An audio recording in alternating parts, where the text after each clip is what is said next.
Hi friends, welcome to my channel. நம்ம இன்னைக்கு இந்த வீடியோவில் என்ன பார்க்க போகிறோம்னா எம்ப்ராய்டரி ஃப்ரேம் எப்படி ஃபிக்ஸ் பண்ணுறதுன்னு தான் பார்க்க போகிறோம். வாங்க பார்க்கலாம். சின்ன சைஸ் ஃப்ரேம் எடுத்திருக்கேன். இப்போது இந்த சின்ன சைஸ் ஃப்ரேமில் இன்சைடில் இருக்கிற அந்த ரிங் இருக்குது பார்த்தீங்களா, அது வந்து இப்படி தான் இருக்கும். இந்த இதில் வந்து நம்ம ஸ்ட்ராங்காக துணி வந்து விலகாமல் இருக்கிறதுக்காக ஸ்ட்ராங்காக வந்து உள்பக்கம் இருக்கிற ரிங்கில் வந்து நம்ம பாவாடை நாடா கோத்துக்கணும். பாவாடை நாடா வந்து சுற்றி விட்டுறணும். சுற்றி விட்டுட்டு இந்த மாதிரி எண்டில் வந்து த்ரெட்டு போட்டு நல்லா டைட் பண்ணி விட்டு நாட் போட்டுடணும். அப்படி இல்லைன்னா கம் வந்து போட்டு ஃபிக்ஸ் பண்ணிக்கலாம். நீங்கள் ஒட்டிட்டிங்கன்னா அது அப்படியே ஃபிக்ஸ்டாக இருக்கும், கழண்டு வராது. இந்த மாதிரி போட்டுக்கிட்டிங்கன்னா ஸ்ட்ராங்காக இருக்கும்.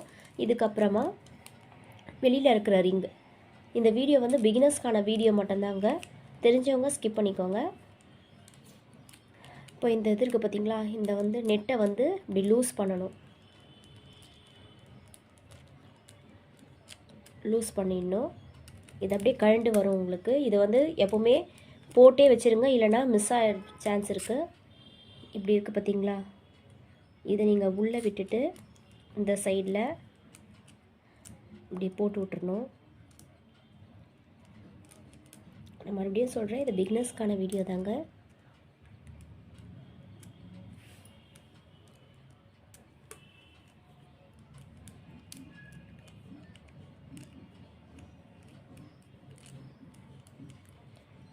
போட்டணும். இப்போது இதை உள்ளே வச்சு தான் நம்ம துணி போட போகிறோம். இதுக்கு கிளாத் எடுத்துக்கலாம்.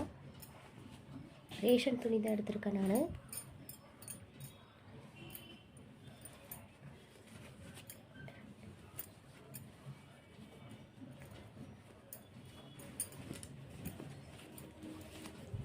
இப்போது நம்ம எந்த சைஸ் ஃப்ரேம் தேவையோ எடுக்க போகிறோமோ அதுக்கு தகுந்த துணி எடுத்துக்கணும். நம்ம சின்னது ப்ராக்டிஸ் பண்ண போகிறோன்னா அதுக்கு தகுந்த துணி எடுத்துக்கிட்டால் போதும். ரொம்ப பெரிய துணி எடுத்திங்கன்னா உங்களுக்கு டிஸ்டர்பன்ஸ் இருக்கும். கரெக்டாக எடுத்துக்கணும் அந்த சைஸ்க்கு. இப்போ இப்படி இருக்குன்னா இவ்வளோ எடுத்துக்கிட்டால் போதும். இந்த சைஸ் வரைக்கும் நீங்கள் கட் பண்ணிக்கிட்டால் போதும்.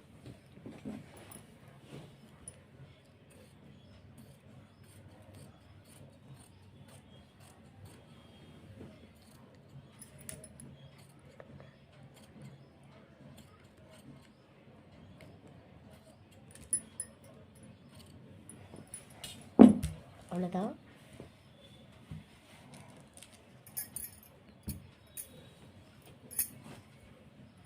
இப்போது இந்த உள் சைடு இருக்கிற ரிங் மேலே இந்த துணியை போட்டுடணும். துணியை போட்டுட்டு அதுக்கு மேலே இந்த மேலே வர ரிங் பார்த்திங்களா, இந்த நெட் இருக்கிற ரிங்கை வந்து மேலே ஃபிக்ஸ் பண்ணிவிட்டு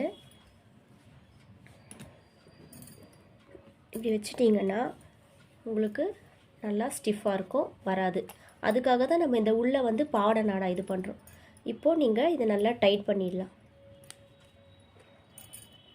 உங்களுக்கு எவ்வளோ கிரிப்னஸ் தேவையோ அவ்வளோ டைட் பண்ணிக்கலாம். டைட் பண்ணிவிட்டு இந்த துணியை இப்படி இழுத்து விட்டுறணும்.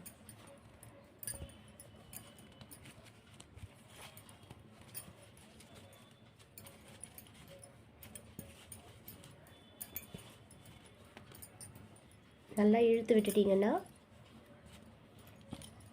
உங்களுக்கு கிரிப்னஸ் எப்படி இருக்குது பாருங்கள், நல்லா டைட்டாக இருக்கும். அதுக்கு தான் நம்ம வந்து இந்த உள் சைடு வந்து பாவாடை நாடா ஃபிக்ஸ் பண்ணுறோம். இப்போ பாருங்கள் உங்களுக்கு எவ்வளோ டைட் ஆகிடுச்சிட்டு, உங்களுக்கு லூஸே வராது. அவ்வளோதான் ஃப்ரெண்ட்ஸ். வீடியோ பிடிச்சிருந்தா லைக் பண்ணுங்கள், ஷேர் பண்ணுங்கள், கமெண்ட் பண்ணுங்கள். பிகினர்ஸ்க்கு வந்து ரொம்ப யூஸ்ஃபுல்லாக இருக்கும் என்னோடய வீடியோஸ். தேங்க்ஸ் ஃபார் வாட்சிங். மறக்காமல் என்னோடய சேனலை சப்ஸ்கிரைப் பண்ணிவிடுங்க ஃப்ரெண்ட்ஸ். பாய். அப்புறம் சப்ஸ்கிரைப் பட்டனில் பெல் ஐக்கான் இருக்கும், ஆல்ன்ட்டு, அதையும் கிளிக் பண்ணிக்கோங்க.